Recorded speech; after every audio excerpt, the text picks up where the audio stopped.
Trump unloads on a loaded question. Nick Cannon has thoughts on white people. Is the Goya boycott backfiring, and Hong Kong special status is gone?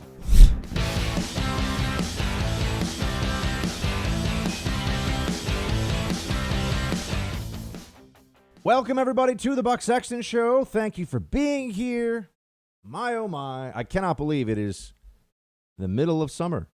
You know, I don't know if it's technically the actual midpoint, but it feels like the middle of July is the middle of summer. This thing is it flying by? I don't know. Every day feels like an eternity with the COVID situation across the country and around the world, and yet the time still flies by in some way. We have much to get to. I wanted to start, if I could, with what was a bit of a stunning question and an even better answer from the President of the United States yesterday, because as you know, the two primary battlegrounds for politics right now, they're not over just general health care. I know COVID obviously relates to health care, but it's not over how we're going to pay for health care. It's not over the border or even taxes or national security abroad. No, we're fighting over issues of racial division and quote systemic racism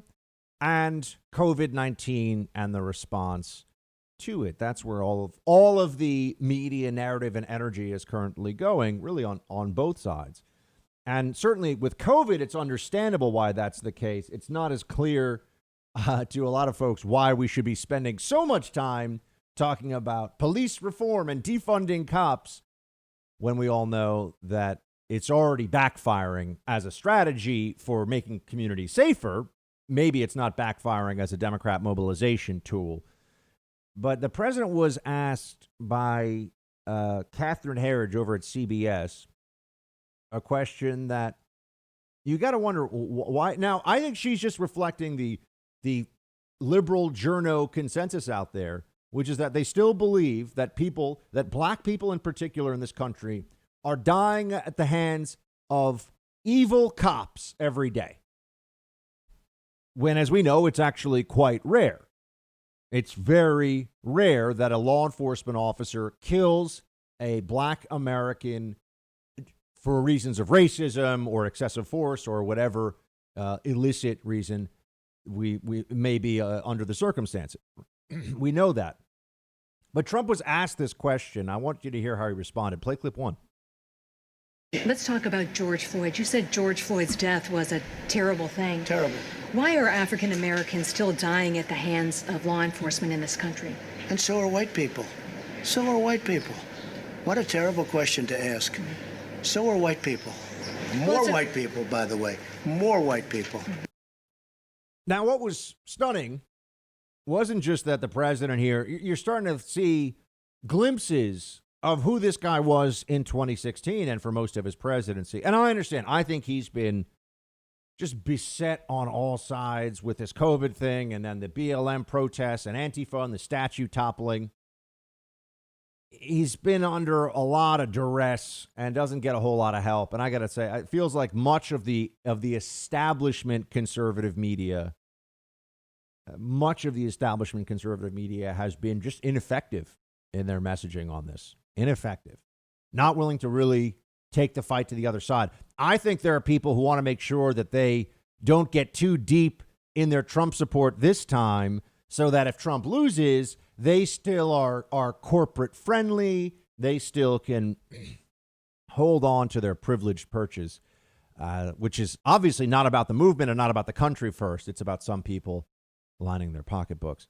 But I also saw right after the president said this, there were media, I trying to remember who it was. I think it was Reuters, suggested that he presented without evidence that more white people are killed every year by cops than black people are.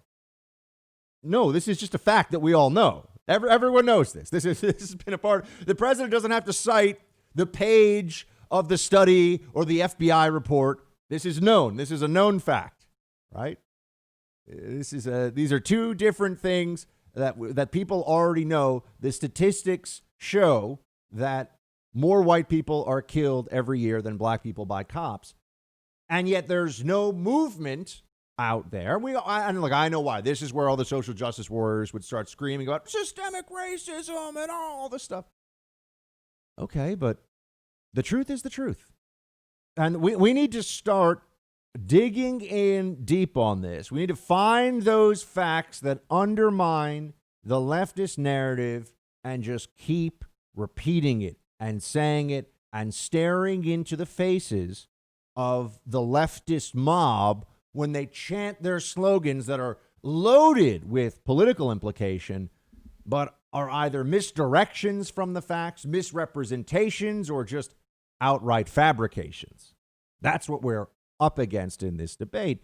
And so I was happy to see the president just say, look, this is crazy. Why are you asking me this question? How could someone answer that? Why are black people still killed by cops in America? How could you have a satisfactory answer from the commander in chief? I mean, in keeping with what a journalist is looking for here. I mean, Catherine Herridge, people think of her as usually pretty squared away. You know, I'll leave that for you to decide on your own. But I'm looking at this, I'm watching this as it happens, and I say to myself, what is the answer they're looking for here? And they're not looking for any answer. They're just, this is virtue signaling. This is what journos do. Why do black people still die at the hands of police in America? Well, why does anyone die at the hands of police in America? Sometimes the cops, because cops are human beings, they have their own temperament issues, prejudices. Occasionally, rarely, they criminally kill somebody. Right? We used to call them perps in uniform in the NYPD. But usually when the cops kill somebody, this is just the truth by the statistics, that person deserved the use of violent force against them. Right? That is the overwhelming majority of cases. The cops kill somebody because the person pulls a gun on them, or the cops kill somebody because he's running at them with a knife. And so why ask this question in such an open-ended fashion? It's to just really prey upon the fear that is growing and the anxiety across the country that we aren't as racially tolerant and as decent to each other as all of us have thought for some time now. That racial division is much worse than any of us are willing to say out loud. And, we're getting this constant lecture from the left-wing intelligentsia, or a bunch of frauds on this issue, of course. They don't spend time in impoverished minority neighborhoods. They're not worried. The millionaire journos on CNN and MSNBC and ABC and you name it, they're not worried about what's happening in their neighborhood at night. If anything, they're out in the Hamptons on the weekends while there are shooting sprees here in New York City. But the president gave an answer that rattled the media. We're not going to keep playing along with whatever propaganda they're throwing out there. Why do black people still die in this country at the hands of police?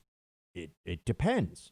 And you can ask the same question about why any person of any color dies at the hands of police in this country. Here's a question.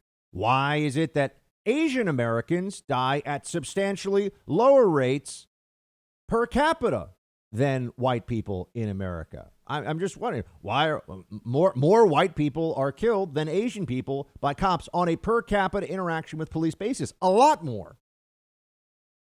Does that mean that cops are biased against white people? They're setting up all these constructs for these discussions, and they're all only allowed to come to certain conclusions, and everything around the construct, the logic that is used, the facts that they're picking for one individual application are never allowed to be, we're never allowed to look at this and say, you're making a claim based upon this set of data, but why isn't that claim true about another set of data? Or how do you explain that? They won't answer. No, racism. And really now we've reached a point where white people are supposed to be humiliated by their whiteness. Liberals have adopted this as a strategy. They like this. And white liberals in particular love to publicly debase their whiteness. They derive a feeling of virtue, a feeling of pleasure from this, of righteousness, self-righteousness, of course. I've been thinking recently about writing a Jonathan Swift style essay about how I want to purge my horrific whiteness from myself, just to see if I could get it. I bet you get it published in top peer reviewed academic journals about the training and steps necessary to purge one's whiteness. This is insanity.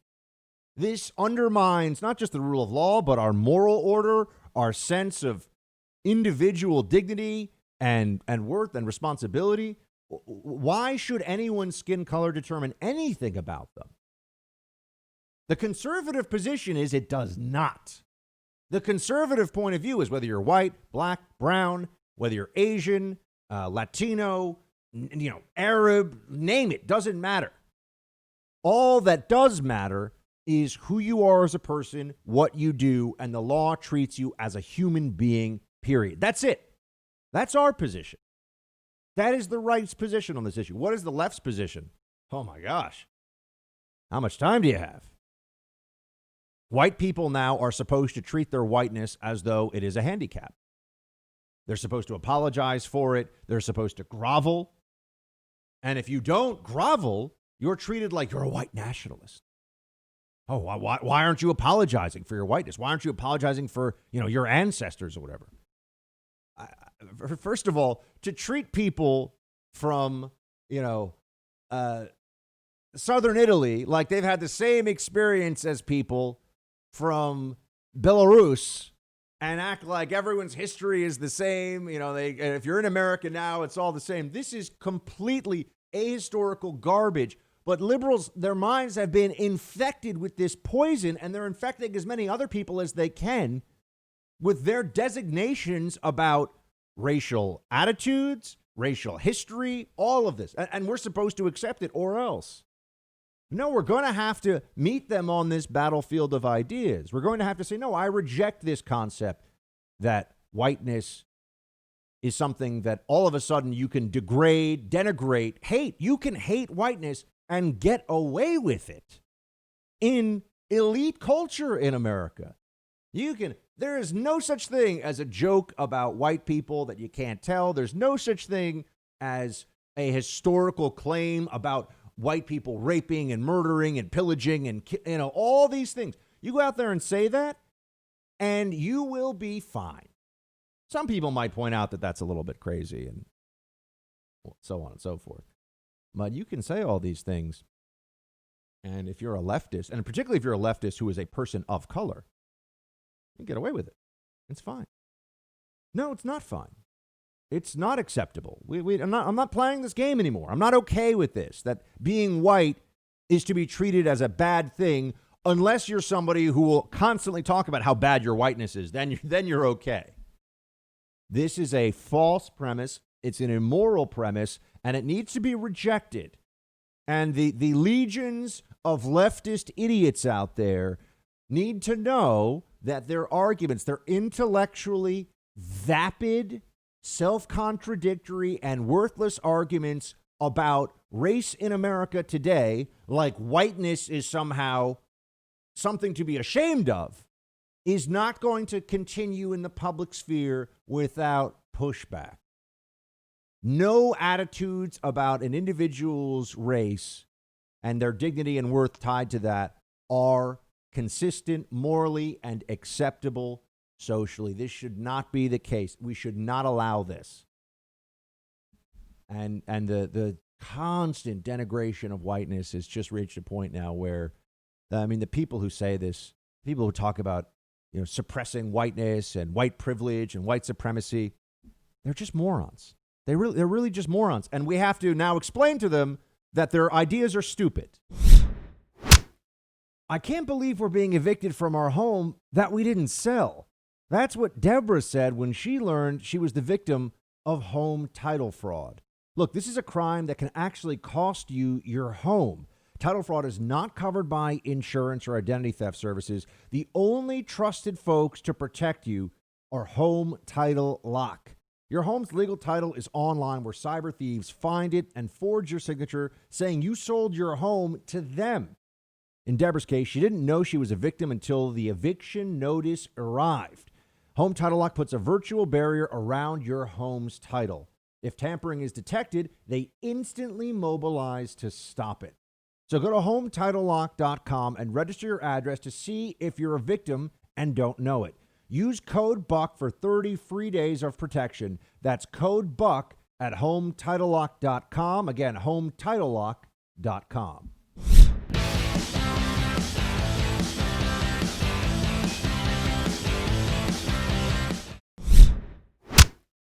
But Buck, you might say, this seems a bit extreme.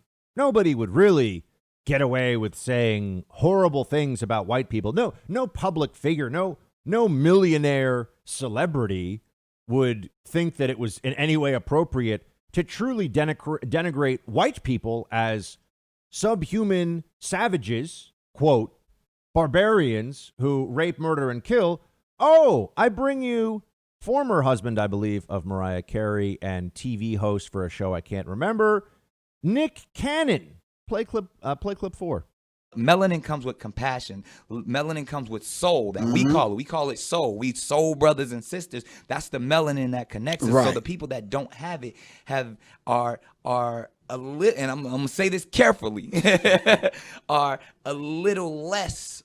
And where the term actually comes from, because I'm bringing it all the way back around to Minister Farrakhan, to where they may not have the compassion or the when they were sent to the mountains of Caucasus, when they didn't have the power of the sun, that the sun then started to deteriorate them. So then they're acting out of fear. They're acting out of low self-esteem. They're acting out of a deficiency.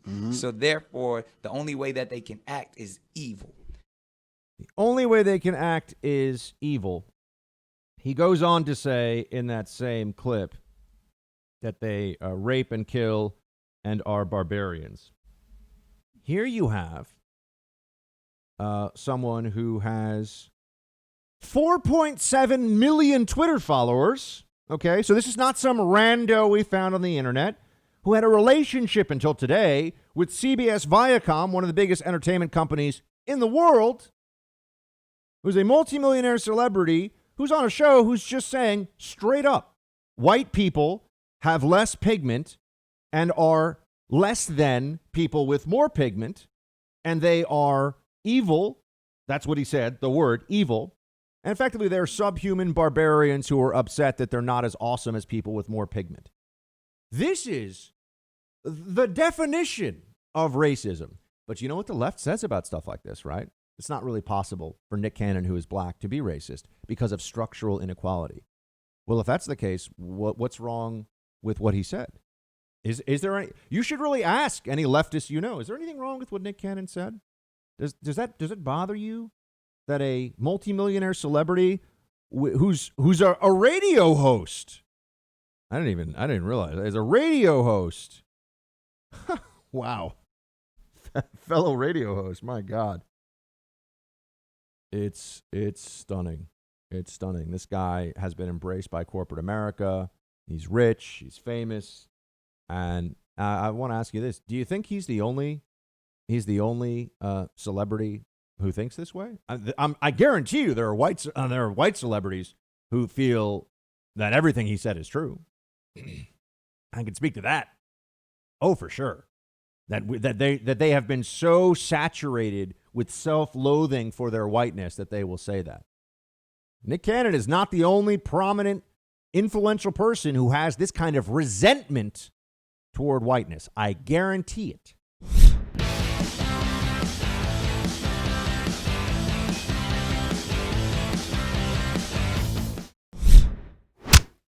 Oh, it wasn't just white people in general that Nick Cannon, who I've also, producer Mark, he is a TV host as well. I know him as Mariah. I'm being serious. I know him mostly because he married Mariah Carey. And I know that he also is like a celebrity, but I never really know what he's doing. He has TV shows too. Yeah, I mean, he's been on Nickelodeon. He started Nickelodeon. He's been on MTV. He's the host of The Masked Singer on Fox. He's been everywhere for a long time. Huh. Interesting. Well, wonder how much longer he's going to be doing all those things. My guess is he'll probably just have to come out and give some kind of some kind of half apology or something. I don't know. Maybe he already has, for all I know. But it wasn't just white people in general that Nick Cannon weighed in on. It was also more specifically, and I know not all Jews are white, but it was the Jewish people who also received some Nick Cannon analysis. Producer Mark, where was play clip 5, please, about Nick Cannon's thoughts on Jews. Who are they? When we speak of, because this is where it truly is, and when we talk about those the 6 corporations, when we go as deep as the Rothschild, centralized banking, those the 13 families, the bloodlines that control everything, even outside of America. When we talk about the people who, if we were truly the children of Israel, and we're defining who the Jewish people are, because I feel like if we actually can understand that construct, then we can see that there is no hate involved. When we talk about the lies, the deceit, how the fake dollar controls all of this, then maybe we can get to the reason why they wanted to silence you, why they wanted to silence Minister Farrakhan, and they want to throw that we are having hate speech when it's never hate speech, when it's not. You can't be anti-Semitic when we are the Semitic people, when we are the same people that who they want to be. Okay, producer Mark, you are Jewish. What? How 1 to 10? How anti-Semitic do you find this? Around a 10. It's almost hard to follow what he thinks he's saying. I catch on to this that he seems to be saying that the real Jews are black, and what we know of today, and there are Ethiopian Jews, so there are real Jews who are black, but what we in America often associate with Judaism, they're all not Jewish. Is that where he's going? Sounds like it. The common thing that you've heard from people like Steven Jackson, the former NBA player, Deshaun Jackson, the current NFL player who was in hot water last week or the week before about some anti-Semitic comments. It's a common thing you see coming out. And just search on Twitter. What was the basics of what Deshaun Jackson said again, just so we're clear on that? Deshaun Jackson on his Instagram story posted comments that he thought were from Hitler. They ended up not being Hitler comments, but he thought they were, and was trying to spread comments like that in defense of his BLM stuff. And he is still with an NFL team? Yeah, he's on the Philadelphia Eagles. Oh yeah. Oh, so you mean you could be, if you are a person of color today, and you decide to say something that's so anti-Semitic that you thought it was from Hitler. He thought it was from Hitler, or he thought it was from Hitler? He thought it was a Hitler quote, yes. And you share that, and people are like, hey, don't do that. Don't be super hateful toward Jews. That's not good. Meanwhile, if you say, hey, there's no disparity on a per capita basis between the shootings of black and white men in America when you account for the per capita, meaning how many instances of contact, how many possible crimes are being committed by each community, everyone goes, oh, how dare you? Like, well, we're talking about law enforcement. These are just facts. We're talking about facts, right? I mean, I'm here in New York City, and there's always this discussion about crime and policing and law enforcement. And what gets left out of the discussion is that Rikers Island, which is the prison for New York City, is over 90% black and Hispanic. And the city is obviously a much lesser percentage black and Hispanic. So when they talk about stops by cops, and when people will use these statistics, and they'll be very sloppy about it, because they'll just say, well, cops arrested this many individuals from the black community in New York, and therefore it's racist. Well, the question you'd have to ask, you'd have to right away want to know, well, how many crimes are being committed within any individual community, and is that what's causing the greater interaction with police, or is it racism? These are the ways that you have to frame these issues. But it's a fascinating situation to see Nick Cannon say incredibly anti-Semitic stuff And to call it anti-white, I think, that's an understatement. He's actually telling people that because your skin is lighter, you are less valuable, you are worse as a human being. That is what Nick Cannon is saying. And from what I understand, a lot of this is coming from, he mentioned Minister Farrakhan numerous times. There's just a pass that's given in the media, a pass given to those who kiss up to Farrakhan, a pass given to those who are adherents of Farrakhan. And we're all supposed to just turn a blind eye to this, say, oh, there's nothing really going on there. Barack Obama had a handshake with Farrakhan, a very warm handshake. There was a photograph of it. That photographer, who was a journalist, decided not to share that photograph before the election.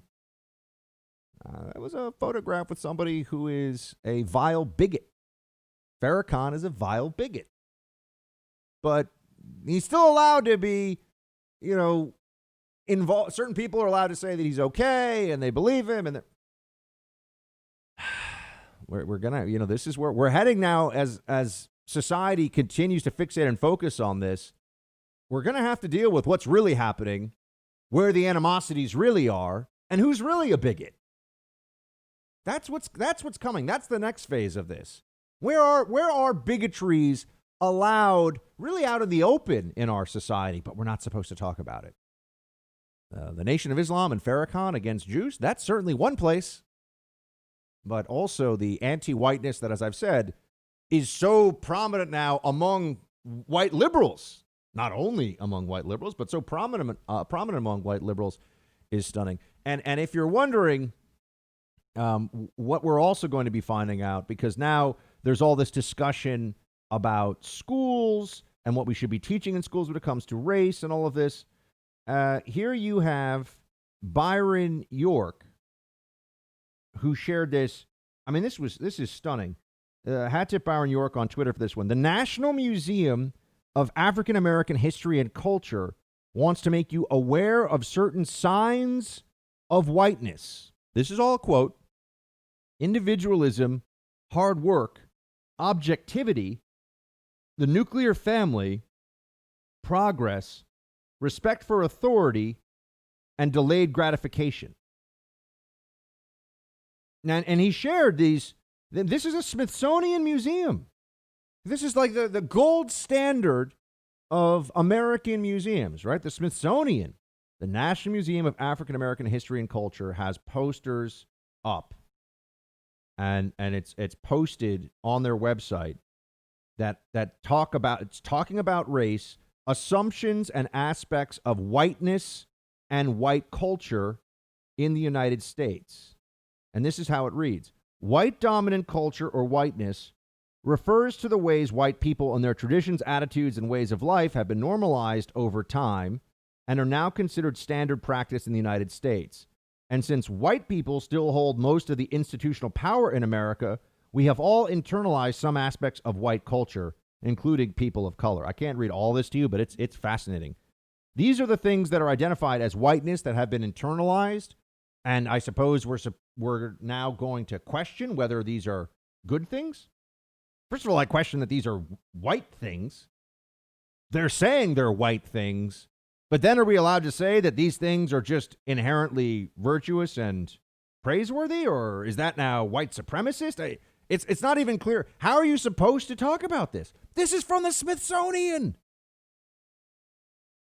You think that it's any better what your kids are being taught in public schools or at university? Oh, universities is even worse. Nick Cannon's probably going to get a professorship at Harvard. Just wait. Rugged individualism, the Smithsonian says about white culture. Family structure. Emphasis on scientific method. Protestant work ethic. And they go through all of these things. Justice is based on English common law, protect property and entitlements, intent counts. Yeah, that's right. Those are all true about justice. Stunning. Status, power, and authority. Your job is who you are. That's not a white virtue. That's not a virtue, period. It's not true. Respect authority. Well, respect authority that deserves respect. Heavy value on ownership of goods, space, and property. I don't think it's a white thing to value property. I think everyone values property. You got to go. I mean, you could go through this in detail. Religion, Christianity is the norm. Anything other than Judeo-Christian tradition is foreign. No tolerance for deviation from single God concept. That's just, again, this is not based in reality. There's a ton of white atheists, for one thing, running around the country. And I know there are white atheists who listen to this show. Atheists of all colors who listen to this show. I mean, but you see, the problem that we have is that no one ever wants to delve into this stuff. One, because if you truly, and I mean this, if you misspeak in any way, the woke mob they don't care about intent. They've told you this in the Smithsonian. Intent doesn't matter. If you misspeak about these very complicated and often convoluted issues and the way that they're projected by the dominant left-wing narrative, if you do that, you're destroyed. So people don't want to talk about it. And so what happens is that these narratives largely go unopposed and they end up on posters. They have, celebrities with enormous, multi-million person followings saying insanely racist stuff. And he will be a rich celebrity in a year, I guarantee you. He might have to apologize a little bit now. CBS Viacom has severed their relationship with Nick Cannon because of the anti-Semitic stuff they said. I got to say, yes, producer Mark, not that I asked producer Mark to speak for the entire Jewish community, but as somebody who's Jewish, he's like, yeah, it is really anti-Semitic. It clearly is. I know that too. But also the anti-white stuff was pretty gross, wasn't it? Or CBS didn't mention that in the statement that I saw, which I thought was kind of strange. So we've got to address these things. People, what you and I recognize, which is individual value, we're all equal in God's eyes. We all should be equal in the eyes of the law. We should be treated the same way. We're all human beings. We're doing our best. We all have our own struggles. We should be kind and decent and supportive of each other, irrespective of race, creed, religion, color, you name it. That's how I approach life every day. That's how I know you approach life every day. That's not what the perception, the vision, the narrative of you and me and the rest of America is, according to the left. We are all in this constant state of warring factions, not just political factions, racial factions, gender factions. This is identity politics. They want to keep us all at each other's throats all the time. When at the end of the day, white Americans, black Americans, Asian Americans, Latino Americans, we want security, freedom, prosperity. We want our kids to have good schools. We want to live in a nice, comfortable place. We want to have good food to eat. We want to be safe on the streets. We want to be able to pursue our dreams. We want the same things.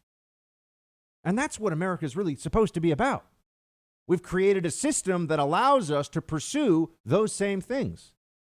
But it is a system where there's also accountability and where there's individual responsibility. And blaming the system all the time is not going to make anything better. Changing the system where it's deficient, fine. Overthrowing the system, which is what we're being told now has to happen, no, that's just rage. That's just rage.